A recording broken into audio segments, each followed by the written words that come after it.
Assalamualaikum warahmatullahi wabarakatuh. Perkenalkan, nama saya Safira Lamutu.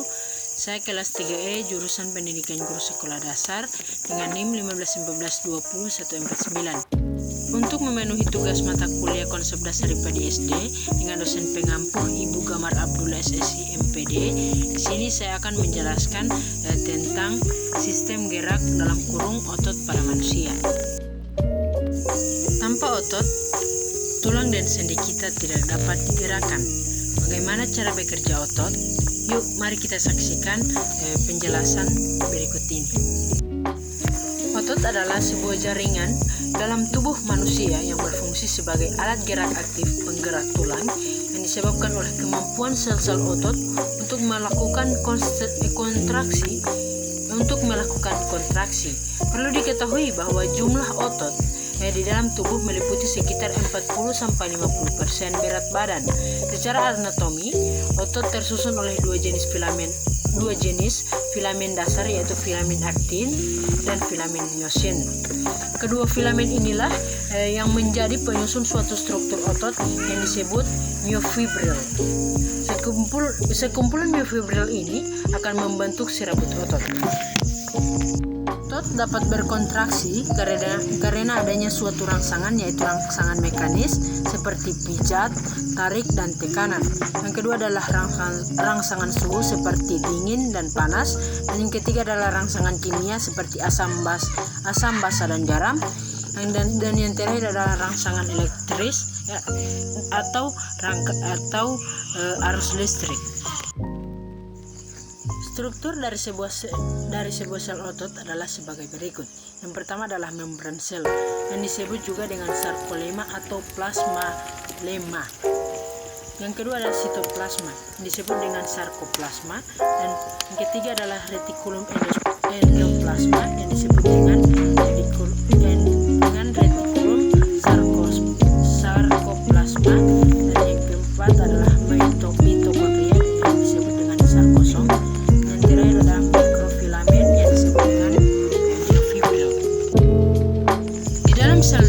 Dalam sistem rangka otot terdapat tiga jenis otot, yaitu pertama adalah otot polos, kedua adalah otot lurik, dan yang ketiga adalah otot jantung. Yang pertama otot polos. Otot polos merupakan otot besar yang menyusun organ-organ bagian dalam atau otot visceral.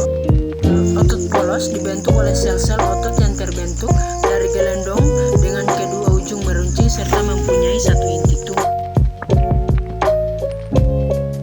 Ciri-ciri dari otot polos itu yaitu bentuknya gelendong yang kedua ujungnya meruncing dan di bagian tengahnya mengembung. Kedua juga mempunyai satu inti sel. Ketiga adalah tidak memiliki garis-garis melintang atau polos. Yang keempat adalah bekerja di luar kesadaran, artinya tidak di bawah perintah otak. Yang oleh karena itu otot polos ini juga disebut sebagai otak tak sadar. Yang terakhir adalah terletak pada otot usus, otot saluran peredaran darah, dan otot saluran kemih, dan lain-lain. Yang kedua adalah otot lurik. Nama lain dari otot lurik adalah otot rangka, atau sering pula disebut otot serat melintang. Yang disebut demikian karena keadaan fibril otot ini memiliki alur-alur melintang. Yang gelap disebut anisotrop, dan yang terang disebut dengan isotrop. Alur gelap dan terang ini mampu tersusun secara bersalingan. Otot ini bekerja di bawah kesadaran, dan otot ini mampu menggerakkan tulang karena otot dapat memanjang dan memendek. Dan yang ketiga adalah otot jantung. Otot jantung memiliki kemiripan struktur dengan otot lurik, tetapi apabila diperhatikan lebih teliti, ternyata otot jantung berbeda dengan otot lurik. Perbedaan yang terdapat pada otot jantung dan otot lurik adalah otot jantung serabut-serabut ototnya memiliki percabangan, sedangkan otot lurik tidak bercabang. Samping itu juga sistem persarafannya pun berbeda. Jika otot lurik bisa bekerja di bawah pengaruh kesadaran, sedangkan otot jantung tidak karena sarafnya adalah sistem saraf otonom. Ciri-ciri dari otot jantung adalah otot jantung ini hanya terdapat pada jantung. Strukturnya sama seperti otot lurik, gelap terang secara berseling-seling dan terdapat perjamuan sel. Kedua juga kerja otot jantung tidak bisa dikendalikan oleh kemauan kita, melainkan bekerja sesuai dengan gerak jantung. Jadi otot jantung menurut bentuknya seperti otot lurik dan dari proses kerjanya pun seperti otot polos, oleh karena itu disebut juga otot spesial. Secara umum, fungsi dari otot adalah melakukan gerakan bersama tulang atau mobilitas, kemudian mengalirkan darah atau sirkulasi darah, kemudian mengedarkan sari makanan atau melaksanakan pencernaan. Keempat adalah menggerakkan jantung. Yang kelima adalah komunikasi. Yang keenam adalah pemeliharaan postur dan keseimbangan, dan yang terakhir adalah pemeliharaan suhu tubuh. Kemudian adalah kontraksi otot. Pada tingkat molekular, kontraksi otot adalah serangkaian peristiwa reaksi fisikokimia antara filamin aktin dan miosin. Kepala dari molekul miosin melekat pada filamin aktin yang berada di sebelahnya. Filamin aktin yang terhambat pada garis jet kemudian melakukan serangkaian gerakan menarik ke arah medial seperti yang terjadi pada ketika orang melakukan lomba tarik tambang.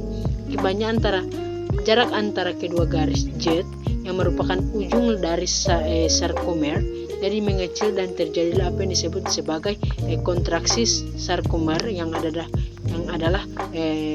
biasa disebut adalah kontraksi otot. Kelainan atau penyakit yang terjadi pada otot manusia contohnya seperti 1. Hipertrofi, kedua adalah atrofi, yang ketiga adalah stiff atau kaku leher,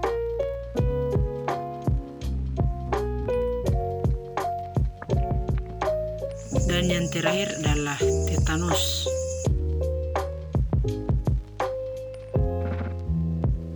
Hipertrofi adalah pembesaran pada otot. Lihat pada gambar. Ciri-cirinya adalah otot berkembang lebih besar. Apa penyebabnya? Penyebabnya adalah sel otot bekerja secara terus-menerus dan berlebihan.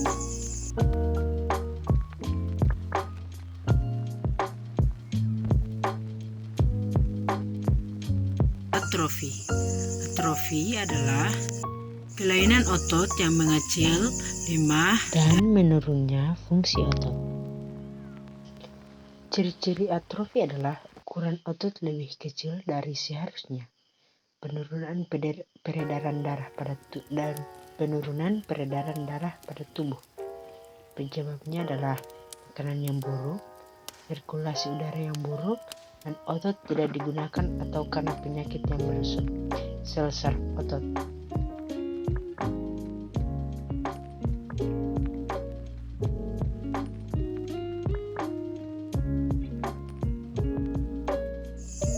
Yang ketiga adalah stiff atau kaku leher. Stiff atau kaku leher adalah sakit pada otot leher. Lihatlah gambar di samping. Ciri-ciri dari stiff atau kaku leher adalah leher terasa kaku dan sakit saat digerakkan.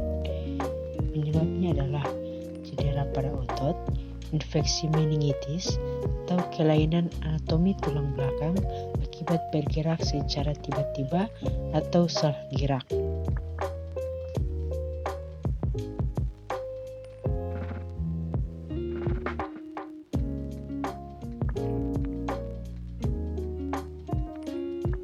Dan yang terakhir adalah tetanus. Tetanus adalah kejang atau kaku pada otot. Gambar di samping. Ciri-ciri penyakit tetanus adalah penderita mengalami kejang-kejang berupa gangguan otot yang menyebabkan rahang, penderita mengatuk rapat atau tidak bisa dibuka. Penyebabnya adalah infeksi bakteri Clostridium tetani.